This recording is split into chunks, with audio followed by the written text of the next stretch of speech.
ustedes esta música ahí como de superhéroes, pues la hemos puesto a posta, no se nos acolábamos. Y Juanjo no da puntada sin hilo, Juanjo Ceballos, que es nuestro técnico. Y ya está también Graciela Almendral, muy buenas. Buenos días, Begoña. Ella viene a hablar de ciencia y a mí sí que me despista eso. ¿Qué tiene que ver? ¿De qué es esta música, por cierto? De Batman. De Batman. Una de las últimas versiones de Batman. ¿Y qué tiene que ver Batman con la ciencia? ¿Verdad? Yo sé que tú no eres de ciencia ficción, tú eres de ciencia a secas, ¿eh? Pero la ciencia ficción muchas veces nos ayuda. Y es verdad que Batman podría ser poco científico, pero tiene una capacidad que comparte lógicamente con los murciélagos, con los delfines y con las musarañas, y que también tenemos los seres humanos, que es la capacidad de relacionarnos con nuestro entorno a través de señales acústicas.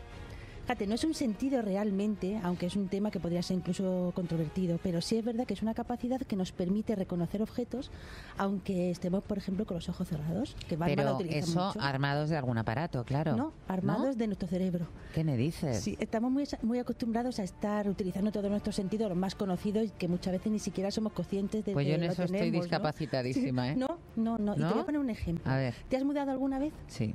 Vale.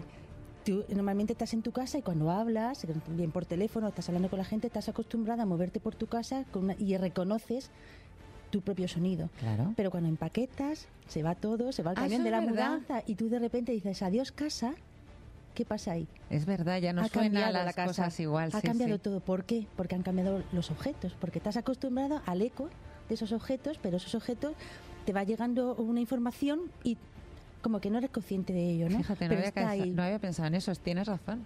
Pues fíjate, hay gente que, bueno, esta capacidad que tenemos, esta herramienta que tiene el cerebro y que compartimos eso con los murciélagos, que Batman la utiliza todo el rato, con los murciélagos y con los delfines, se llama ecolocación. Y hay gente que no solo la investiga, sino que la entrena, y los que se han entrenado en ecolocación son capaces de cerrar los ojos y reconocer los objetos que tienen delante, pero reconocen incluso si son verticales, horizontales, la forma de ese objeto, e incluso lo más avanzado, lo que lo tienen muy bien entrenado, son capaces de reconocer el material del que están hechos. Es impresionante. Si es madera, si es metal, etcétera. Y son capaces de moverse entre esos objetos solo a través de esta capacidad. Pero tienen que ir hablando todo el rato, claro, tienen que ir emitiendo un sonido para que pueda rebotar. Efectivamente. Ese sonido también está desarrollado ya como técnica y se llama clic palatar. Y es un sonido muy específico que te permite emitir un sonido concreto y que te devuelva el objeto, el eco. Y ese es la ecolocación, ¿no? En lo que te permite estar relacionándote con todo eso. Bueno, esto que parece que es ciencia ficción es realidad. Y hoy la idea es no solo conocerlo, sino practicarlo y convertirnos todos en futuros, creo que se llama ecolocadores, pero esto nos lo va a aclarar nuestro entrevistado, que se llama Juan Antonio Martínez Rojas y es del Departamento de Teoría de la Señal y Comunicaciones de la Universidad de Alcalá. Buenos días, Juan Antonio. Buenos días, encantado de estar con vosotros. Juan Antonio, ¿esta capacidad de la que estamos hablando la tenemos todos los seres humanos? Desarrollada de inicio no, pero en principio, salvo que haya algún problema anatómico, algún problema del desarrollo, se podría entrenarse en casi cualquier ser humano. Vamos a empezar desde el principio porque, bueno, yo he hecho una pequeña introducción, pero me gustaría que nos definieras tú exactamente qué es la ecolocación. Sí, la ecolocación es el uso de sonidos, bien puede ser continuos como hacen los murciélagos o bien pulsados como los delfines, para explorar el entorno. Entonces se utiliza la reflexión del sonido en los diversos objetos para obtener una especie de imagen acústica. Igual que vemos los objetos a través de la reflexión de la luz, pues podemos crear una imagen acústica del entorno usando sonidos. Básicamente es lo que hace el sonar de los submarinos, una tecnología que hemos copiado de estos animales. No es exactamente un sentido, ¿verdad? Es una capacidad que podemos desarrollar. En los seres humanos no se considera un sentido como tal, porque no hemos identificado estructuras cerebrales que sean específicas de este sentido. Ahora bien, en caso de los murciélagos o los delfines, sí se consideraría probablemente un sentido, puesto que sí que disponen de áreas cerebrales específicas para procesar estos sonidos. Preguntaba Begoña, pero estaríamos todo el rato como emitiendo un sonido y efectivamente es el clic palatar. ¿Nos podría poner un ejemplo o producir un clic palatar para que nos hagamos una idea de cómo es esta forma, este sonido y esta técnica para relacionarnos con el entorno? Sí, mira, suena básicamente así.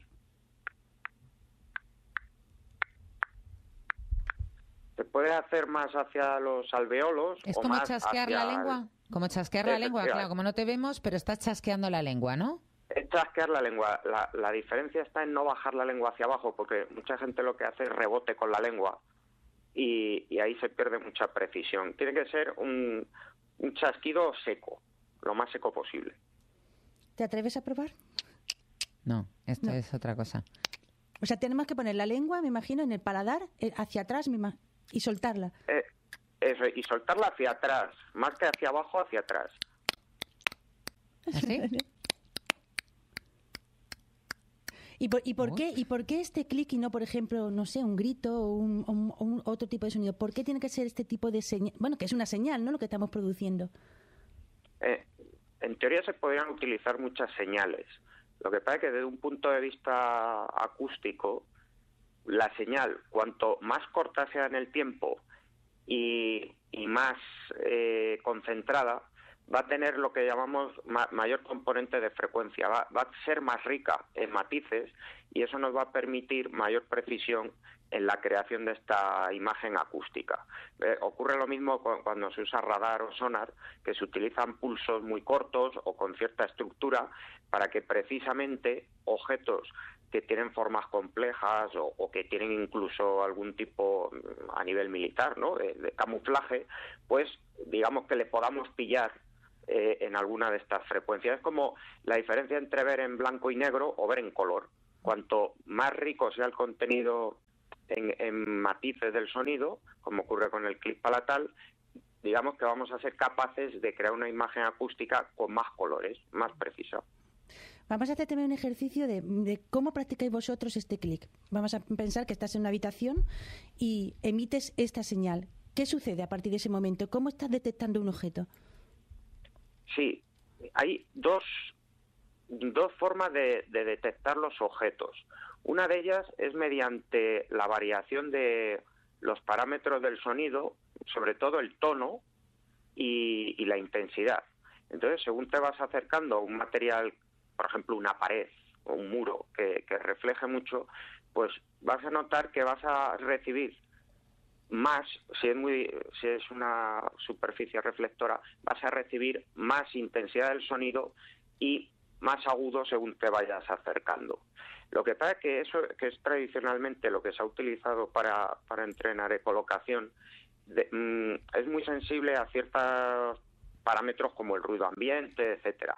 Entonces nosotros en nuestro grupo hemos buscado nuevas técnicas para mejorar la precisión y lo que entrenamos es no solo estar atentos a la intensidad del tono, sino también las variaciones que se producen en los tiempos o en los ritmos cuando tú estructuras los clics de una forma muy determinada. Y digamos que esa es la mayor innovación que nosotros estamos estudiando en nuestro grupo. ¿Qué es lo más difícil que habéis conseguido a la hora de reconocer, por ejemplo, un objeto? Estábamos hablando al principio de que las personas que estáis entrenadas sois capaces incluso de reconocer si el objeto es vertical o horizontal o el material del que está hecho. Lo más difícil, con diferencia, probablemente sea reconocer el tipo de material del que está hecho un objeto. Y además eso exige no solo tener una capacidad muy bien desarrollada, sino haber probado con muchísimos materiales. Implica una memoria sonora muy, muy compleja. Entonces requiere muchísimo entrenamiento, no solo unas capacidades muy bien desarrolladas. ¿Habéis tenido en tu grupo o tú mismo la posibilidad de encontrar un caso de alguien que sea especialmente sensible o que haya desarrollado esa capacidad de forma, un poco extraordinaria, ¿no?, que os llame la atención? Sí, pues curiosamente los estudios que hemos realizado ya con alrededor de 50 personas, estadísticamente se comprueba que las mujeres en general son bastante más sensitivas que los hombres. Y dentro de este grupo sí que ha habido 2-3 personas con unas capacidades realmente asombrosas, tanto como, por ejemplo, poder distinguir entre canicas que tenían diámetros ligeramente diferentes o pintadas de distinta forma, cosas que sorprenden muchísimo. ¿Cuál es el primer ejercicio? ¿Cómo se empezaría? Si yo quisiera ahora empezar a entrenar esta capacidad, ¿cuál sería el primer ejercicio que tendría que hacer? El primer ejercicio es siempre tratar de reconocer un objeto muy masivo, como por ejemplo una pared. Entonces, el primer ejercicio consiste en realizar los clics con un ritmo determinado e irse acercando muy lentamente hacia la pared hasta que uno percibe que existe un cambio en los parámetros del sonido. Curiosamente, lo más difícil es que la propia persona que está entrenando al principio reconozca esos cambios.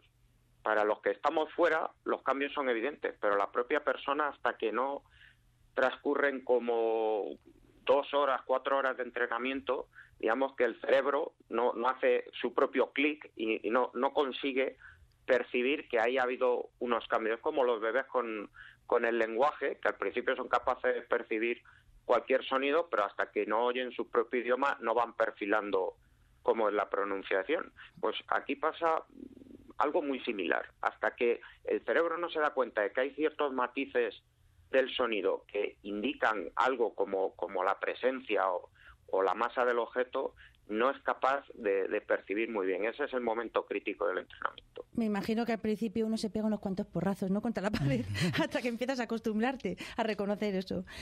Y, no, bueno, tomamos precauciones para que no pase.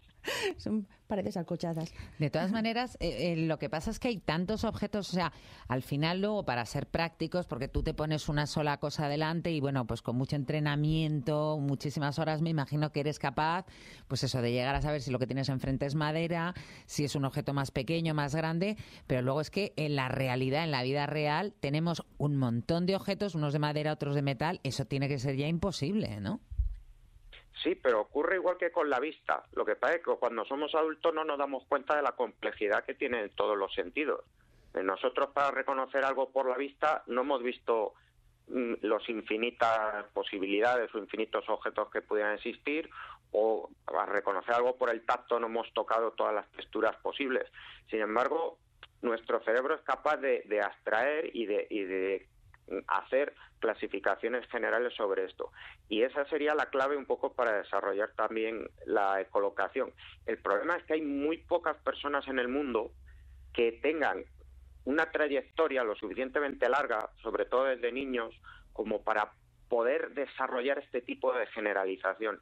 Y desgraciadamente los mejores ecolocadores del mundo no han sido entrenados específicamente, sino que lo han aprendido de forma más o menos autodidacta, y tampoco podemos saber muy bien hasta qué punto han conseguido generalizar este tipo de percepción.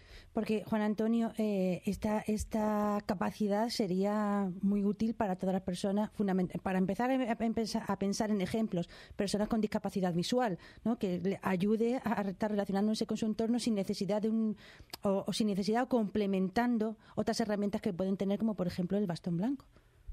Efectivamente, y de hecho un poco hay una pequeña polémica en estas comunidades por el uso de técnicas alternativas como puede ser la ecolocación. Yo siempre digo que ninguna técnica es igual, que tenemos nosotros diversos sentidos y se complementan. Lo mismo ocurriría en este caso, o sea, no por aprender la ecolocación hay que renunciar en modo alguno a otros tipos como puede de localización o otros tipos de guiado, como puede ser el uso de ayudas táctiles.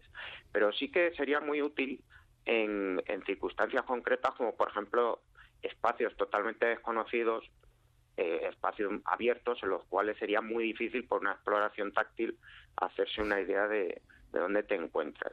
Y lo que es cierto también es que la ecolocación es algo que exige muchísimo a nivel tanto mental como físico, si se quiere prolongar en el tiempo, y acaba resultando agotador al principio. Entonces, si no tiene uno un entrenamiento muy muy muy largo, es cierto que puede resultar bastante fatigoso para alguien que lo quiere utilizar de forma esporádica. Pero fatigoso significa, imagínate un año de entrenamiento con una persona que tiene una discapacidad visual. Yo entiendo ahí le compensa, que sería, ¿no?, hacer todo el esfuerzo que sea. Claro, entonces, ¿en cuánto tiempo veríamos unos resultados si, por ejemplo, entrenamos 1 hora, 2 horas o 3 horas diarias? En un par de semanas. O sea, es muy poco tiempo. Rápido. Sí. Los protocolos de entrenamiento que tenemos conseguimos en unas 16 horas que las personas se hagan una imagen acústica bastante precisa del entorno en el que están. Vale. ¿Admitís, lo digo porque por aprovechar esta conversación, admitís ahora mismo voluntarios, por ejemplo, para hacer estudios sobre ecolocación en personas con discapacidad visual, por si alguien nos está escuchando y quisiera entrar en un grupo de investigación? Sí, por supuesto, no hay ningún problema. Estamos completamente abiertos a cualquier colaboración. Será absolutamente bienvenida. Hay un vídeo en YouTube, bueno, hay varios, pero hay un vídeo que a mí me llama mucho la atención y quería saber, primero es preguntarte si es verdad que se puede desarrollar tanto esta capacidad como para que una persona con discapacidad visual esté montando en bicicleta y circulando con la bicicleta. Creo que es un ecolocador muy conocido. Cuéntanos si esto es así y si se puede llegar a desarrollar esa capacidad posiblemente porque se ha entrenado desde niño. Sí, vamos, el ecolocador es Daniel Kiss, que le conozco personalmente, y digamos que es un poco el que está llevando el entrenamiento más a nivel, el más conocido de los ecolocadores. Hoy en día, yo he hablado con él personalmente sobre el tema, y aunque en teoría es perfectamente posible desarrollar la capacidad de la ecolocación para hacer eso y muchas más cosas, él utiliza estrategias alternativas, que es lo que decimos. De hecho, Daniel Kiss ha sido criticado por personas ciegas en Estados Unidos por hacer estos vídeos, porque dice que podría ser peligroso o dar falsas esperanzas a niños, por ejemplo, ¿no? Que al atravesar una calle pues intenten utilizar solo ecolocación y no servirse de otros medios y que podría resultar peligroso. Por eso es un tema que aunque parezca mentira, es bastante polémico. Y Daniel Kiss me comentó que él utiliza, por ejemplo, la textura de la carretera para poderse guiar, no solo la ecolocación. O sea, está utilizando varias estrategias al mismo tiempo. Varias fuentes sensoriales al final, ¿no? Claro. Es intentar que bueno, pues que utilizar los sentidos más allá de lo tradicional, de lo que estamos acostumbrados, porque si con eso nos ha hecho falta, no hemos buscado más, pero en el momento en que te falla uno, pues te tienes que ir apoyando en otras capacidades. Sí, pero vamos, que una persona que tenga sus sentidos normales también lo utiliza. Cuando caminamos no nos guiamos solo por la vista, necesitamos nuestro sistema del equilibrio, nuestro sistema propioceptivo, es decir, es algo que hacemos habitualmente, tenemos varios sentidos por algo, no podemos depender de uno solo. Y aparte de los casos que estamos hablando de discapacidad visual, la ecolocación se podría utilizar, por ejemplo, bueno, hay momentos en los que tenemos comprometida la vista o no vemos un incendio, por ejemplo, los bomberos. ¿Se podrían desarrollar, o no sé si se han desarrollado dispositivos que permitan utilizar la emisión de este sonido para recibir información? Sí, de hecho, hay incluso sistemas portátiles para personas invidentes o en caso de, como tú muy bien comentas, ¿no? de entornos con muy baja visibilidad, una especie de sonares portátiles que intentan reproducir estas capacidades. La verdad, ninguno ha acabado de triunfar porque realmente exigen muchísima atención y además son disruptivos. O sea, si una persona ciega la estás convirtiendo, generalmente son cámaras que convierten a sonidos la imagen y claro, pues les impide estar conversando con otras personas o estar atentos a por ejemplo, algo tan simple como estar atentos al sonido del tráfico cuando intentan cruzar una calle. Entonces resultan muy disruptivos y realmente ninguno de ellos ha acabado triunfando a nivel comercial. O sea, ¿crees, en tu opinión, es mejor desarrollar la capacidad por uno mismo que no tener un instrumento que lo podamos utilizar?